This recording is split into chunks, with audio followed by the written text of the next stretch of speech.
नमस्कार बच्चों, मैं उमाशंकर आप सभी का हार्दिक स्वागत करता हूं। बच्चों, अभी हम लोग सीयूटी यूजी का 2025 में जो पॉलिटी का एग्जाम हुआ था, इसके पीवाईक्यू को डिस्कस कर रहे हैं। इस पीवाईक्यू को डिस्कस करते हुए हम लोग चारों ऑप्शन को काफ़ी डिटेल में अध्ययन कर रहे हैं। आइए देख लेते हैं आज का जो हमारा क्वेश्चन है, क्वेश्चन नंबर 20। इसके पहले हम लोगों ने क्वेश्चन नंबर 21 तक डिस्कस कर लिया है। और अगर कुछ बच्चे ज्योग्राफी की वीडियोस देखना चाहें तो भी हमारे प्लेलिस्ट में जाकर देख सकते हैं। और कुछ बच्चे हिस्ट्री की पीवाईक्यूज के थ्रू अपनी तैयारी को मजबूत करना चाहते हैं तो भी बच्चे प्लेलिस्ट में जाकर हमारी वीडियोज को देख सकते हैं। हालांकि उसमें कुछ वीडियोज फ्री हैं, कुछ पेड है। और पेड का भी बहुत नॉमिनल प्राइस है, जो कि हमारी टीम की कॉस्ट आती है उससे भी कम है। तो आइए देख लेते हैं जो आज का क्वेश्चन है। क्वेश्चन हमारा क्रोनोलॉजी वाइज लगाने के लिए है, यानी कि यहाँ पर 4 घटनाएं दी गई हैं और एग्जामिनर जानना चाहता है आपसे इसमें कौन सी घटना पहले हुई थी और कौन सी घटना बाद में हुई थी। हम इसको क्रोनोलॉजी वाइज भी लगाएंगे और इससे संबंधित जो प्रमुख फैक्ट हैं उसके बारे में भी चर्चा करेंगे, ताकि एग्जामिनर इन्हीं पॉइंट से अगर कोई भी क्वेश्चन बनाए तो आप लोग उसका आंसर बड़े आराम से दे लोगे। देख लेते हैं, निम्नलिखित घटनाओं को कालानुक्रमिक क्रम में व्यवस्थित करें। पहले घटना देख लेते हैं। ये 4 स्टेटमेंट है, इसके बाद 4 ऑप्शन है। ए, किसान विद्रोह पश्चिम बंगाल के दार्जिलिंग पहाड़ी जिले के नक्खलबाड़ी पुलिस थाना क्षेत्र में हुआ। एक किसान विद्रोह हुआ था जो कि पश्चिम बंगाल के में एक दार्जिलिंग पहाड़ी नामक जिला है, वहाँ पर एक पुलिस थाना क्षेत्र है जिसको नक्खलबाड़ी पुलिस थाना क्षेत्र कहते हैं। यह एक किसान विद्रोह हुआ था। इस विद्रोह को नक्खलबाड़ी विद्रोह के नाम से भी जानते हैं। नक्खलबाड़ी कोई जाति नहीं थी, कोई आदिवासी नहीं थे, यह एक पुलिस थाने का क्षेत्र था, इसीलिए इसको नक्खलबाड़ी क्षेत्र, इसीलिए इस क्षेत्र की वजह से इस आंदोलन का नाम नक्खलबाड़ी आंदोलन पड़ा था। कब हुआ था जानेंगे अभी। बी है, जेपी नारायण के नेतृत्व में पक्षी राजनीतिक दलों ने इंदिरा गांधी के इस्तीफे की मांग को लेकर दिल्ली के रामलीला मैदान में एक विशाल प्रदर्शन का आयोजन किया था। ये चलो, ये 1967 की बात थी, इसको अभी से लिख देते हैं। 1967, 25 मई 1967, 25 मई 1967 में क्या हुआ था कि पुलिस वालों ने कुछ गोलियां चला दी थी, जिससे वहाँ के किसान एक्सपायर हो गए थे। इसीलिए ये आंदोलन भड़क गया था और ये आंदोलन अभी भी भारत के कई सारे राज्यों में है, लगभग 10 राज्यों में फैला हुआ है। हालांकि अब ये उग्रवादी, लेनिनवाद, माओवादी विचारधारा से प्रेरित हो गया है। डिटेल में अभी अध्ययन करेंगे। जेपी नारायण, ये 25 मई, सॉरी, ये 25 जून तो 1975 की घटना है। 25 जून 1975 को। इस समय क्या हुआ था 1974 और 1975 में, उस समय देश में काफ़ी अराजकता थी। देश हमारा भुखमरी से पीड़ित था, बेरोजगारी बहुत ज़्यादा थी और बहुत ज़्यादा अराजनीतिक तत्व फैले हुए थे। सत्ता का दुरुपयोग किया जा रहा था और इसके 13 दिन पहले 12 जून 1975 को इलाहाबाद हाई कोर्ट ने भी ये करार दे दिया था कि इंदिरा गांधी ने जो 1971 का चुनाव हुआ था, उसमें इंदिरा गांधी ने अनैतिकता का पालन किया था।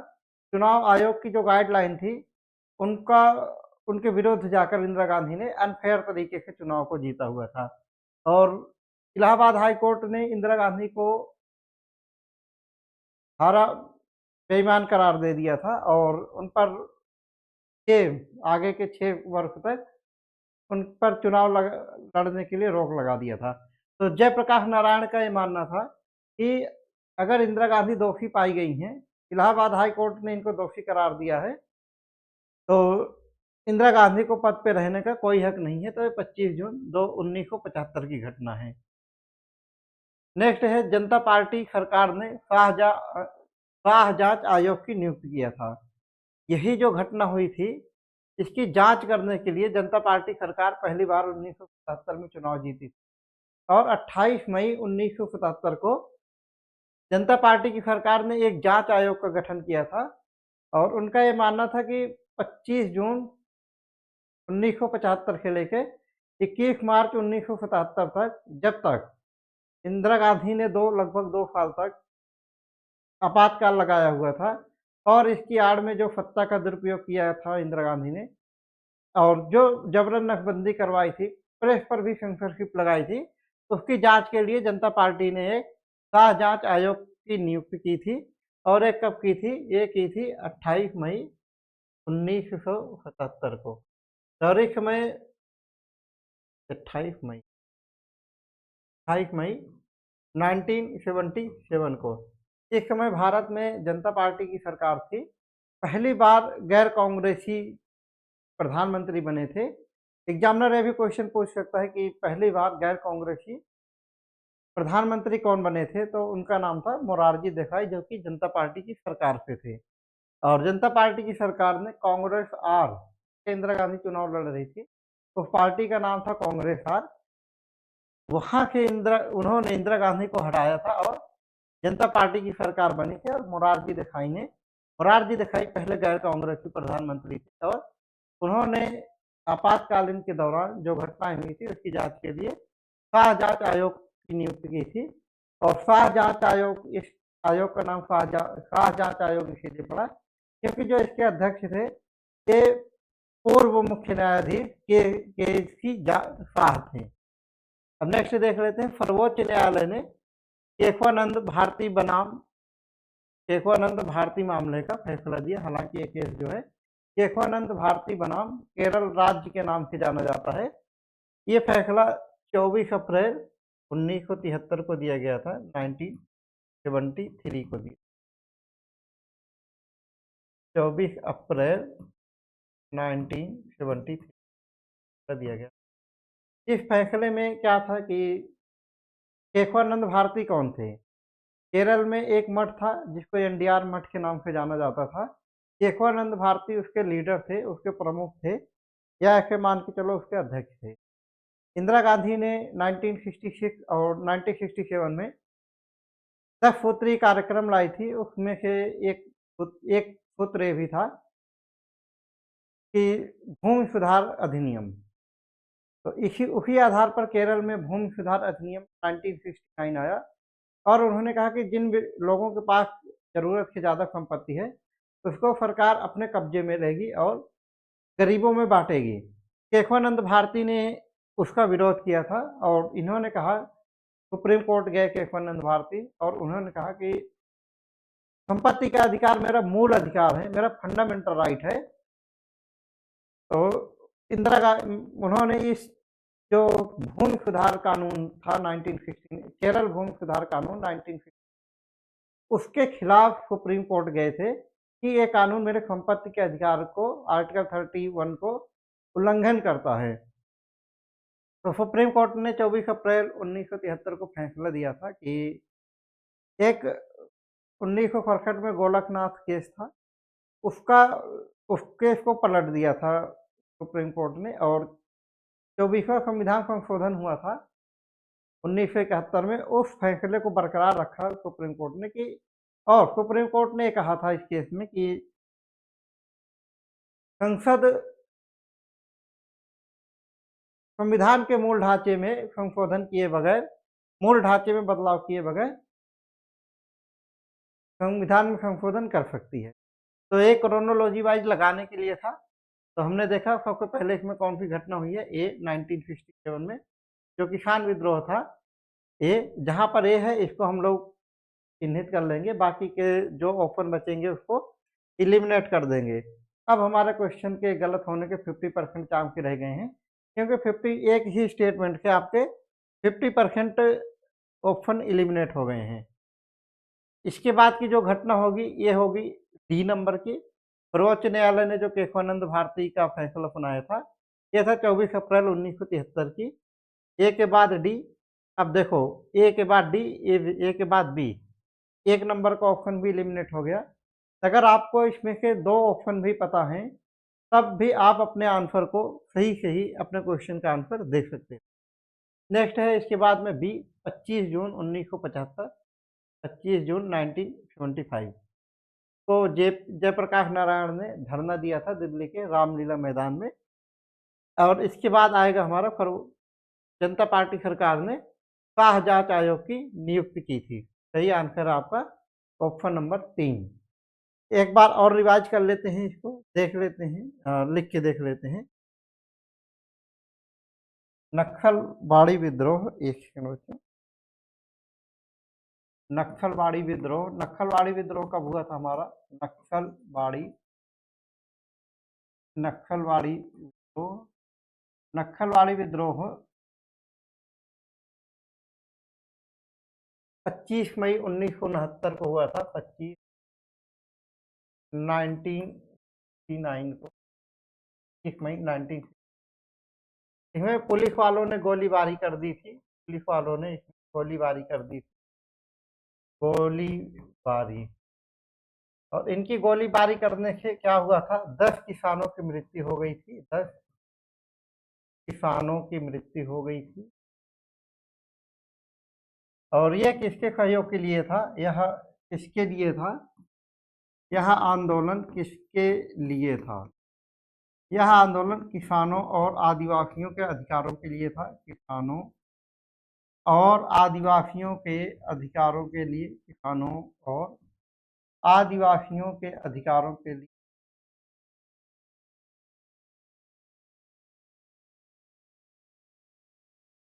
अधिकारों के लिए। और किसके खिलाफ था? ये जमींदारों के खिलाफ था। किसके खिलाफ? ये आंदोलन जो है जमींदारों के खिलाफ था। एग्जामिनर पूछ सकता है कि आंदोलन किसके खिलाफ था। उसमें अंग्रेज भी दिया रहेगा, क्योंकि उस समय ज़्यादातर लोग अंग्रेजों के विरुद्ध ही धरना प्रदर्शन करते थे या आंदोलन करते थे। तो यहाँ पर एग्जामिनर कंफ्यूज कर सकता है आपको कि नक्सलवाड़ी जो विद्रोह था यह किसके खिलाफ था। तो नक्सलवाड़ी विद्रोह जमींदारों के खिलाफ था। एग्जामिनर इसके नेता के बारे में भी पूछ सकता है कि नेता हैं चारू मजूमदार। नेता, इसके तीन प्रमुख नेता हैं। ये हैं चारू मजूमदार, चारू मजूमदार, कानू सान्याल, कानू सान्याल, और चारू मजूमदार, कानू सान्याल और जंगल संथाल। ये तीन प्रमुख नेता हैं। और यह माओवाद से प्रेरित था। ये नेता किससे प्रेरित थे? ये माओवाद से प्रेरित थे। और माओवाद क्या है? माओवाद से प्रेरित। और माओवाद क्या है? माओवाद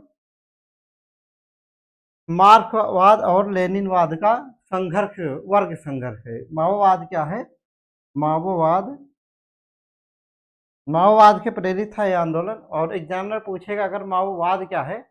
माओवाद मार्क्सवाद और लेनिनवाद का वर्ग संघर्ष सिद्धांत। मार्क्सवाद और लेनिनवाद का वर्ग संघर्ष सिद्धांत। माओवाद और लेनिनवाद का वर्ग संघर्ष सिद्धांत। नेक्स्ट जो थी हमारी घटना, ये जहाँ पर देखा था हमने, कहाँ गया?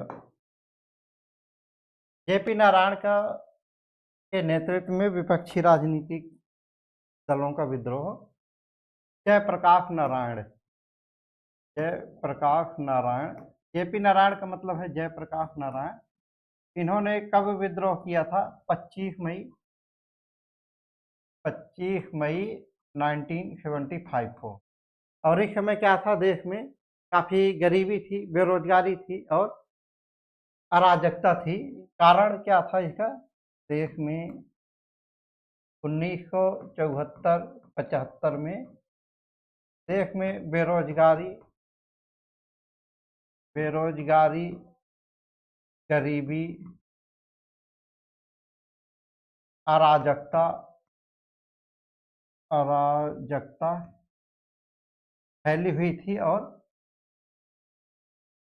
12 मई इलाहाबाद हाई कोर्ट का फैसला, इलाहाबाद हाई कोर्ट ने फैसला भी दिया था 12 मई 1975 को, सॉरी 12 जून 1975 को, कि 1971 के चुनाव को अनफेयर करार दिया था।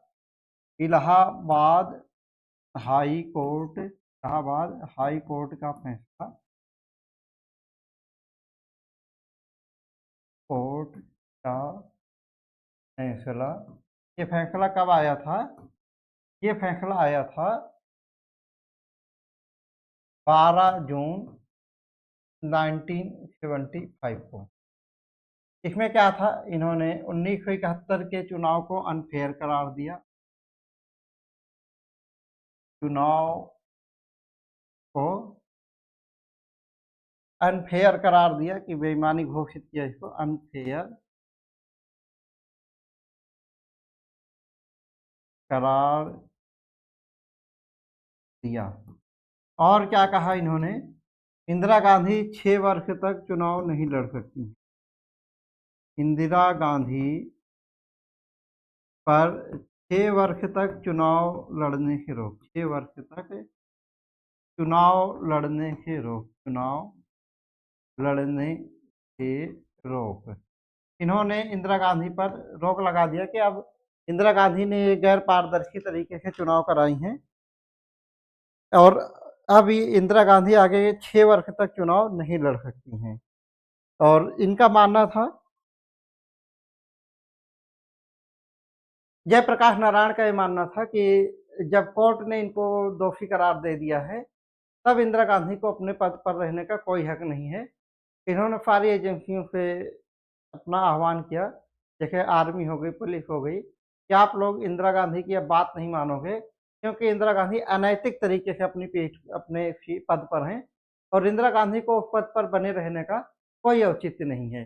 तो इंदिरा गांधी ने क्या किया था, 25 और 26 मई की मध्य रात्रि को इस इमरजेंसी लगा दिया था। 25 से 26 मई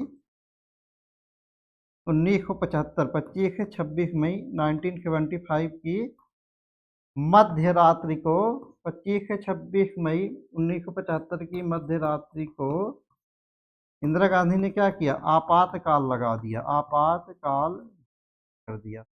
और ये आपातकाल कब से कब तक चला था? ये आपातकाल 25-26 मई 1975 से 21 मार्च 1975 तक चला था।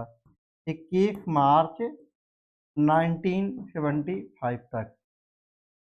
ये लगभग 2 साल या 1.5 साल से 2 साल के बीच में ये आंदोलन चला था। और नेक्स्ट इसके बाद जो हमने देखा था कि शाह जांच आयोग का गठन किया था जनता पार्टी की सरकार ने।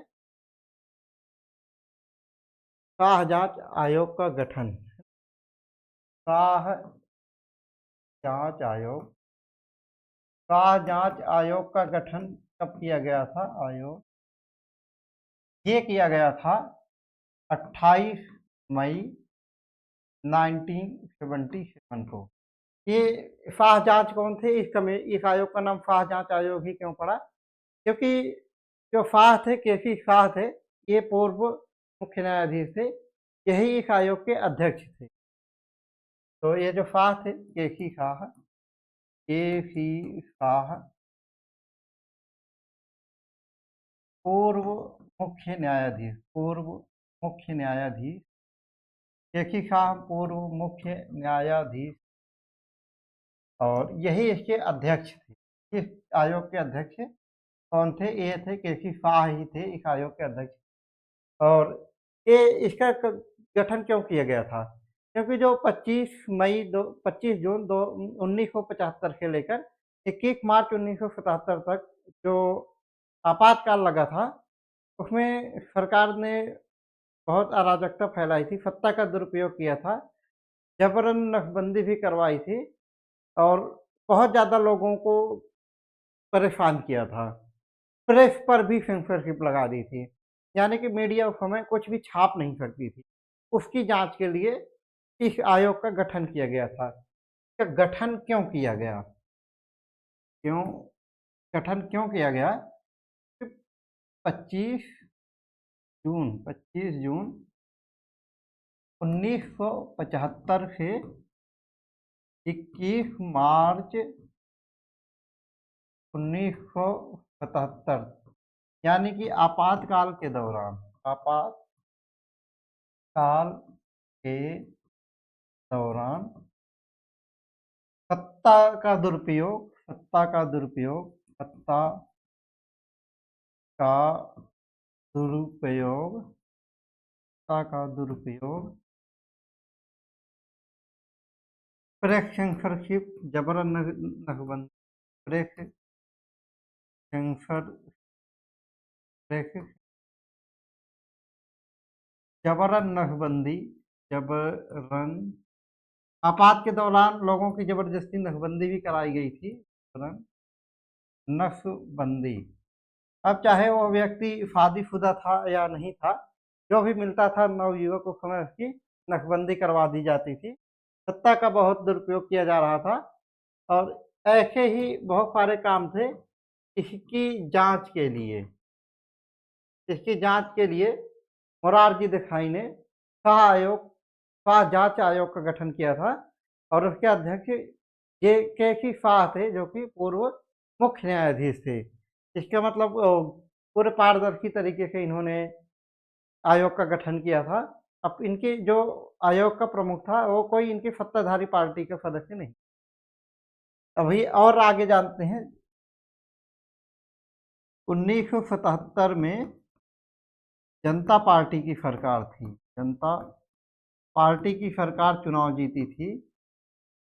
सरकार चुनाव जीती थी, चुनाव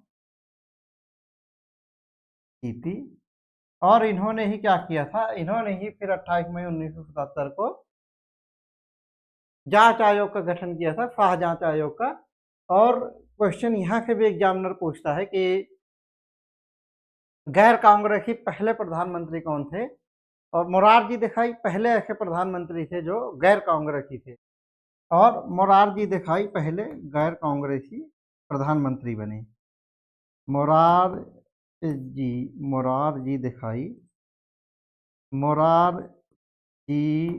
देसाई पहले गैर कांग्रेसी अध्यक्ष बने। पहले गैर कांग्रेसी अध्यक्ष बने। इससे संबंधित जो इतने फैक्ट बन सकते हैं, इससे संबंधित जो फैक्ट बन सकते हैं, ये पूरे पॉइंट जो दिया गया है वो सारे फैक्ट को मैं यहाँ पर लिखवा दे रहा हूँ कि आगे आप लोगों से एग्जामिनर इससे संबंधित कोई फैक्ट पूछे, कोई क्वेश्चन पूछे, तो आप लोग इसका आंसर बड़े आराम से दे लोगे। नेक्स्ट हमने देखा था केशवानंद भारती के, केशवानंद भारती,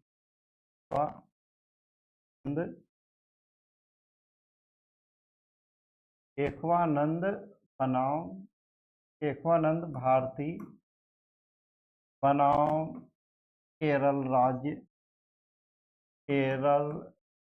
राज्य केस। ये केस 1973 का है और सुप्रीम कोर्ट ने जो फैसला सुनाया था वो 24 अप्रैल 1973 को सुप्रीम कोर्ट ने अपना फैसला सुनाया था। पूरा डेट ही लिख देते हैं, 24 अप्रैल 1973 सुप्रीम कोर्ट ने अपना फैसला सुनाया था। और केशवानंद भारती कौन थे? उसमें केरल में एक ट्रस्ट हुआ करता था जिसका नाम एनडीआर था। केशवानंद भारती उसी के अध्यक्ष थे, एनडीआर ट्रस्ट के अध्यक्ष, एनडीआर ट्रस्ट के एनडीआर ट्रस्ट प्रमुख लिख दो, अध्यक्ष लिख दो कुछ। और इन्होंने किसको चुनौती दी थी? तो केरल भूमि सुधार अधिनियम 1969 जो था, इसको केशवानंद भारती ने सुप्रीम कोर्ट में चुनौती दी थी। और क्यों दी थी? क्योंकि उस भूमि सुधार कानून जो था केरल का, उसका हवाला देकर उस समय की सरकार इनसे जमीन छीन रही थी।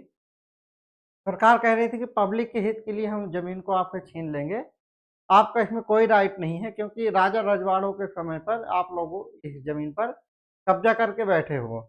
अब हमें पब्लिक में इक्वालिटी लानी है, तो आप लोगों के पास जो एक्स्ट्रा जमीन है, उस भूमि है, उसको छीन कर हम लोग पब्लिक को देंगे। तो केशवानंद भारती को ये बात अच्छी नहीं लगी।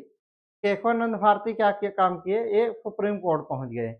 इनका केस चला सुप्रीम कोर्ट में, फिर फैसला इन्हीं के हक में आया था। हालांकि उस समय इसीलिए 44वां संविधान संशोधन जब हुआ था 1978 में, तब इन्हीं जनता पार्टी की ही सरकार थी। फिर उन्होंने क्या किया था, केस को पूरा रफा दफा कर दिया और आर्टिकल 31 का जिसको इन्होंने हवाला दिया था, इसको उस आर्टिकल को ही हटाकर जनता पार्टी ने क्या किया, आर्टिकल 300A में पहुंचा दिया कि अब भूमि आपका जो है मौलिक अधिकार रहेगा ही नहीं, भूमि आपका विधिक अधिकार रहेगा कि कानूनी तरीके से कानून जितना चाहेगा आप उतनी ही भूमि के मालिक हो पाओगे। तो ये काम काफ़ी अच्छा किया था मोरारजी देसाई ने 44वां संविधान संशोधन 1978 में। जबकि उन्होंने सीख ले लिया था केशवानंद भारती से, तो उन्होंने कहा भाई आगे ऐसी समस्या ना आए। हालांकि उसमें बोला गया था कि सरकार भूमि का अधिग्रहण तभी कर सकती है जब वो पब्लिक हित के लिए हो। अपने सेल्फ इंटरेस्ट के लिए सरकार किसी की भी भूमि को अधिग्रहण नहीं कर सकती। सरकार जब भी भूमि का अधिग्रहण करेगी जब वो भूमि पब्लिक हित के यूज के लिए हो। तो देख लेते हैं, और जो अभी तक हम लोगों ने चर्चा किया इसको एक बार लिख के देख लेते हैं। केरल भूमि सुधार अधिनियम, केरल भूमि सुधार अधिनियम 1969 को चुनौती दी। इसमें क्या था वो हमने देख लिया था, और इन्होंने किसका हवाला दिया? आर्टिकल 31 संपत्ति का अधिकार, संपत्ति का अधिकार। आर्टिकल 31 में क्या था? संपत्ति का अधिकार। और एक किस प्रकार का अधिकार था? ये था मूल अधिकार। और इन्होंने इसका हवाला देकर सुप्रीम कोर्ट गए, और सुप्रीम कोर्ट में क्या कहा इन्होंने कि साहब इंदिरा गांधी हमारी जमीन छीन रही हैं, भूमि छीन रही हैं इस कानून के तहत। तो सुप्रीम कोर्ट ने इस कानून की बात नहीं मानी। फैसला केशवानंद भारती के हक में गया था, क्योंकि उस समय संपत्ति का जो अधिकार था वो फंडामेंटल राइट था। और वो संपत्ति केशवानंद भारती ने क्या किया था, जब बाद में 44वें संविधान संशोधन हो गया उस समय जब केशवानंद भारती को लगा कि हाँ अब मेरे पास एक लिमिटेड भूमि ही रह पाएगी, तो केशवानंद भारती ने उस भूमि को क्या किया था, ट्रस्ट के नाम कर दिया था। जिस ट्रस्ट के और जिस मठ के ये पुरोहित थे उसके नाम पे कर दिया था इसका। और सुप्रीम कोर्ट ने इसमें 13 जजों की बेंच ने 7:6 के अनुपात में फैसला सुनाया था, और वो फैसला केशवानंद भारती के हक में था। 13 जजों की बेंच 13 जजों की बेंच ने 7:6 के अनुपात में फैसला सुनाया।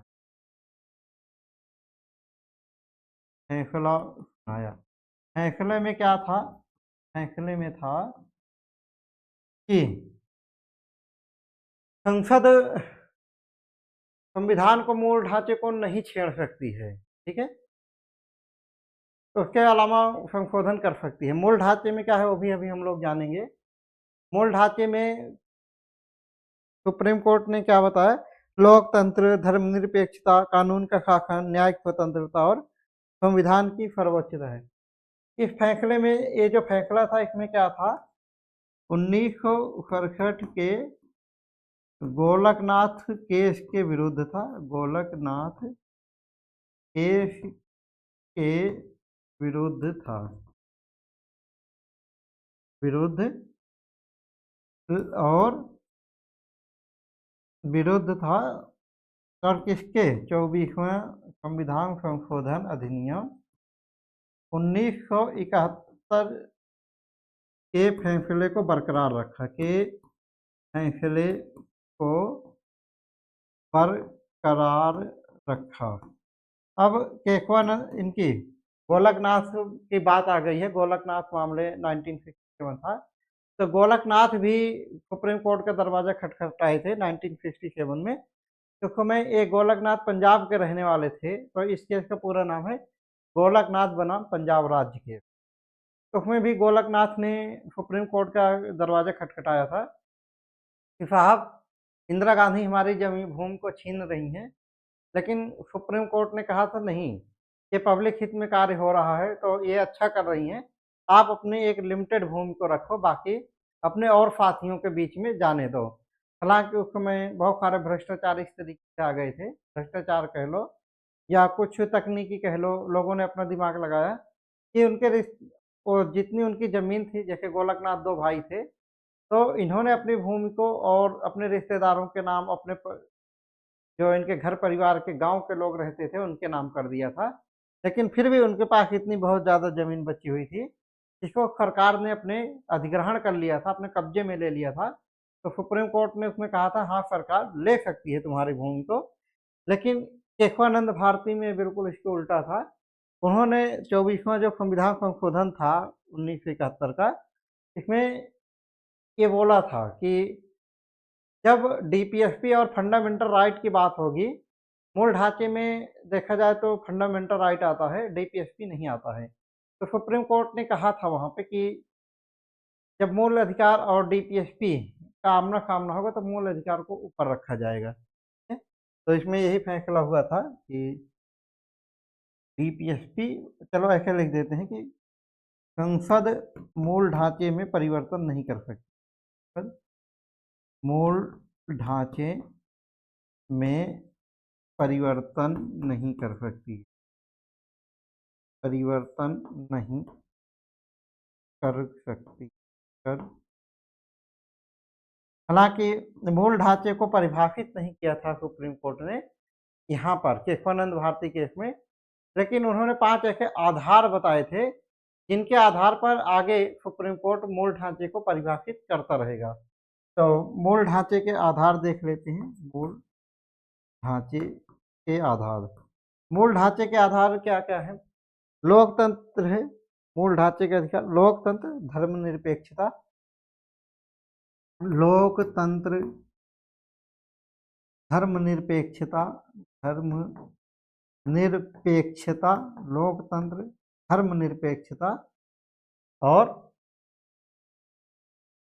कानून का शासन, न्यायिक स्वतंत्रता, कानून का शासन, कानून का शासन, न्यायिक स्वतंत्रता, न्यायिक स्वतंत्रता, न्यायिक स्वतंत्रता, यहाँ पर आर्टिकल 50 की बात हो रही है। स्वतंत्रता, आर्टिकल 15 में क्या है कि स्वतंत्र न्यायपालिका होगी भारत में, यानी कि स्वतंत्र न्यायपालिका में संसद हस्तक्षेप नहीं कर सकती है। इसको भी मूल ढांचे का एक आधार माना था सुप्रीम कोर्ट ने। यहाँ पर 1, 2, 3, 4 हो गए न्यायिक स्वतंत्रता, और 5वां क्या है? संविधान की सर्वोच्चता, संविधान की सर्वोच्चता, यानी कि यहाँ पर केशवानंद भारती में जो मूल ढांचे का आधार तैयार किया था सुप्रीम कोर्ट ने, उन्होंने कहा था कि संविधान सबसे ऊपर रहेगा। ठीक है, संविधान की सर्वोच्चता का वर्णन किया गया था यहाँ पर। तो आज का जो हमारा सेशन था, इसमें हम लोगों ने क्वेश्चन नंबर कौन सा था, 22 था, और 22 के बारे में जो भी प्रमुख फैक्ट थे इसके बारे में हम लोगों ने यहाँ पर काफ़ी अच्छे से डिस्कस किया है।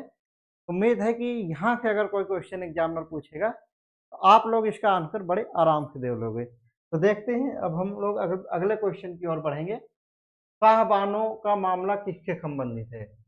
शाहबानो एक, पहले आप लोग जानेंगे कि शाहबानो है कौन, फिर आप लोग बड़े आराम से जान पाओगे कि इसका ये किससे संबंधित है। तो शाहबानो एक मुस्लिम महिला है।